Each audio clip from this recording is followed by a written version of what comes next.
Hello friends, new Horizon in homeopathy চ্যানেলে ইউটিউবের সমস্ত দর্শককে আবার একবার স্বাগত জানাই। আমি ডক্টর অম্বুজকান্তি সাহা আজ আরেকটি নতুন ভিডিও নিয়ে আপনাদের সামনে উপস্থিত হয়েছি। আমার দীর্ঘ হোমিওপ্যাথিক প্র্যাকটিস জীবনে পেটের নানা রকম সমস্যা নিয়ে যত রুগী আসে তাদের মধ্যে অনেকেরই পেটের ভেতরে তেমন কোনো সমস্যা না থাকলেও পেটের বাইরের অংশে অর্থাৎ স্কিনের তলায় ছোট বড় নানা রকম স্ফীতি বা ফোলা অংশ দেখতে পাওয়া যায়।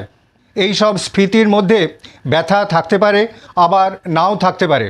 এই ধরনের পেটের বাইরের অংশে স্ফীতিযুক্ত সমস্যা নিয়ে আসা রোগীদের কথা মাথায় রেখেই আজ আমি পেটের স্ফীতি, যাকে ডাক্তারি পরিভাষায় বলা হয় অ্যাবডোমিনাল লাম্প, সেই প্রসঙ্গেই ও তাদের হোমিওপ্যাথিক চিকিৎসা প্রসঙ্গে সংক্ষিপ্ত আলোচনা করতে চলেছি। ফ্রেন্ডস, অ্যাবডোমিনাল লাম্প বলতে কী বোঝায়, কাদের হয়, এর কারণগুলি কি কি, এর আনুষঙ্গিক লক্ষণগুলি বা কি কি পরীক্ষা নিরীক্ষা করার প্রয়োজন, কোন কোন হোমিওপ্যাথিক ওষুধ অত্যন্ত কার্যকর ও কি স্বাস্থ্যবিধি মেনে চলা দরকার, এই সমস্ত জানতে হলে আমার এই ভিডিও আপনাদের সম্পূর্ণ দেখতে হবে।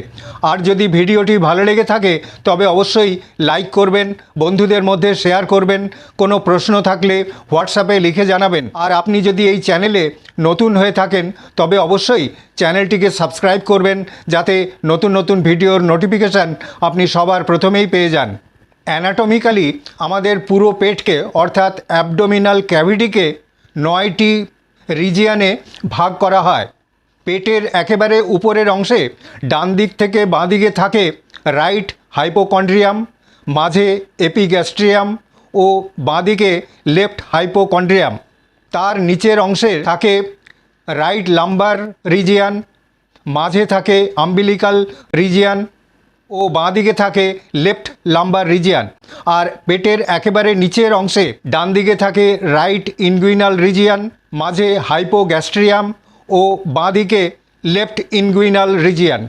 অ্যাবডোমিনাল লাম্প বলতে বোঝায় পেটের এই সমস্ত রিজিয়ানে এক বা একাধিক নানা রকম সাইজের স্ফীতি বা লাম্প, যার মধ্যে ব্যথা থাকতে পারে আবার নাও থাকতে পারে। এই সমস্ত স্ফীতি বা লাম্পের রং স্বাভাবিকভাবে স্কিনের কালারই থাকে, তবে কখনো কখনো সামান্য লালচে বা নীলচে ধরনের হতে পারে। যে কোনো বয়সের স্ত্রী পুরুষের মধ্যেই এই ধরনের অ্যাবডোমিনাল লাম্প দেখতে পাওয়া যায়। অ্যাবডোমিনাল লাম্প হওয়ার প্রথম ও প্রধান কারণই হলো হার্নিয়া। পেটের একেবারে নিচের দিকে অর্থাৎ ইনগুইনাল রিজিয়ানে এক পাশে বা উভয় পাশেই ইনগুইনাল হার্নিয়ার কারণে এই ধরনের লাম্প বা স্ফীতি দেখতে পাওয়া যায়। হাঁচি কাশির সময় কিংবা মলত্যাগ করার সময় এই ধরনের স্ফীতি বেড়ে যায়, আবার একটু বিশ্রামে অর্থাৎ একটু শুয়ে পড়লে এই ধরনের ইনগুইনাল হার্নিয়ার স্ফীতি কমে যায়। পুরুষদের ক্ষেত্রে স্ক্রটাম ফুলে যেতে পারে, আর ইনগুইনাল হার্নিয়ায় সামান্য ব্যথা থাকতে পারে, আবার কোনো ব্যথা যন্ত্রণা নাও থাকতে পারে। নাভি বা আম্বিলিকাসের আশপাশে ফোলা বা স্ফীতি আম্বিলিকাল হার্নিয়ার কারণে হয়ে থাকে। নাভির চারপাশের পেটের যে সমস্ত মাংসপেশি আছে তাদের মধ্যে দুর্বলতা থাকার কারণে এই মাংসপেশি খুব নরম হয়ে যায় এবং তার মধ্যে দিয়েই খাদ্যনালীর কোনো কোনো অংশ স্কিনের তলায় এসে জড়ো হয়। এই অবস্থাকে বলা হয় আম্বিলিকাল হার্নিয়া। এই হার্নিয়ায় সাধারণত কোনো রকম ব্যথা যন্ত্রণা হয় না। উঠে দাঁড়ালে এই ফোলা বা স্ফীতি বেড়ে যায়, আবার শুয়ে পড়লে এই ধরনের স্ফীতি কমে যায়।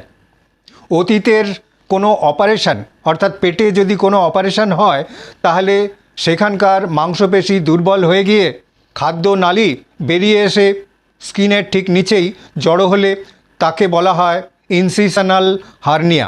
এক্ষেত্রেও সাধারণত কোনো রকম ব্যথা যন্ত্রণা থাকে না। হাঁটাচলা করলে, দৌড়ঝাঁপ করলে, অনেকক্ষণ দাঁড়িয়ে থাকলে এই ধরনের ফোলা বা স্ফীতি বেড়ে যায়, আবার শুয়ে বিশ্রাম নিলে তা কমে যায়। পেটের যে কোনো অংশে ফ্যাটি টিউমার বা লাইপোমার কারণে এক বা একাধিক স্ফীতি দেখা যেতে পারে। আবার নিউরোফাইব্রোমার কারণেও পেটের নানা অংশে এক বা একাধিক লাম্প দেখা দিতে পারে। এই ধরনের লাম্পে সাধারণত কোনো রকম ব্যথা যন্ত্রণা থাকে না, তবে সংখ্যা দিনে দিনে বাড়তে পারে। মেয়েদের তলপেটের কোনো এক পাশে কিংবা দুপাশেই ওভারিয়ান সিস্টের কারণে লাম্প ফিল করা যেতে পারে। আর অনেকের ক্ষেত্রেই তার সঙ্গে আরও কিছু কিছু আনুষঙ্গিক লক্ষণ দেখা যায়, যেমন অনিয়মিত ঋতুস্রাবের সময় পেটে যন্ত্রণা ইত্যাদি লক্ষণ দেখা দিতে পারে। পেটের কোনো অর্গান যেমন স্প্লিন খুব বড় হয়ে গেলে তাও পেটের একেবারে বাঁ দিকে ওপরের অংশে অর্থাৎ লেফট হাইপোকন্ড্রিয়ামে লাম্প বা স্ফীতি দেখা দিতে পারে। সাধারণত পেটের এই সমস্ত লাম্পে কোনো রকম ব্যথা যন্ত্রণা থাকে না, তবে কিছু কিছু লাম্প যেমন টিউমার, তা সে স্কিনের টিউমারই হোক কিংবা মাংসপেশির অথবা পেটের কোনো অর্গান যেমন লিভার, কিডনি, গলব্লাডার, ইউটেরাস, ওভারির কোনো টিউমার অথবা ওই সমস্ত অর্গানের ক্যান্সার হলেও তাতে হালকা থেকে তীব্র ব্যথা হতে পারে। যে কারণেই হোক পেটের এই সমস্ত লাম্পে আনুষঙ্গিক কিছু কিছু লক্ষণ দেখা দিতে পারে, যেমন লাম্পে ব্যথা হতে পারে, পেটে সবসময় একটা অস্বস্তি হতে পারে, পেট ফুলে থাকতে পারে, পেটে যন্ত্রণা হতে পারে, জ্বর আসতে পারে, আবার কোনো সমস্যা ছাড়াই শরীরের ওজন খুব কমে যেতে পারে বা খুব বেড়ে যেতে পারে। যে কারণেই হোক যে কোনো বয়সের স্ত্রী পুরুষদের মধ্যে যদি পেটের বাইরের অংশে কোনো রকম স্ফীতি বা লাম্প দেখা যায় তাহলে একজন অভিজ্ঞ চিকিৎসকের সঙ্গে যোগাযোগ করতে হবে। উনি পেটের ও শরীরের নানা রকম পরীক্ষা করে ও কিছু কিছু পরীক্ষা নিরীক্ষা যেমন পেটের ইউএসজি, সিটি স্ক্যান বা এমআরআই করে ও তাদের রিপোর্ট দেখে বলে দিতে পারবেন এই সমস্ত অ্যাবডোমিনাল লাম্প হওয়ার আসল কারণ কী, আর সেই অনুযায়ী যথোপযুক্ত চিকিৎসার ব্যবস্থা করতে হবে। এই ধরনের অ্যাবডোমিনাল লাম্প জনিত নানা ধরনের রোগ ও তাদের হোমিওপ্যাথিক চিকিৎসা প্রসঙ্গে আমার অনেক ভিডিওই আপনারা নিয়মিতই দেখে থাকেন। প্রয়োজনে ওই সমস্ত ভিডিও দেখার অনুরোধ থাকলো। আশা করি আমার এই ভিডিও সামান্য হলেও আপনাদের উপকারে আসবে। আবার আরেকটি নতুন ভিডিও নিয়ে আপনাদের সামনে উপস্থিত হব এই আশা নিয়েই আজকের মতো এখানেই শেষ করছি। ধন্যবাদ, নমস্কার।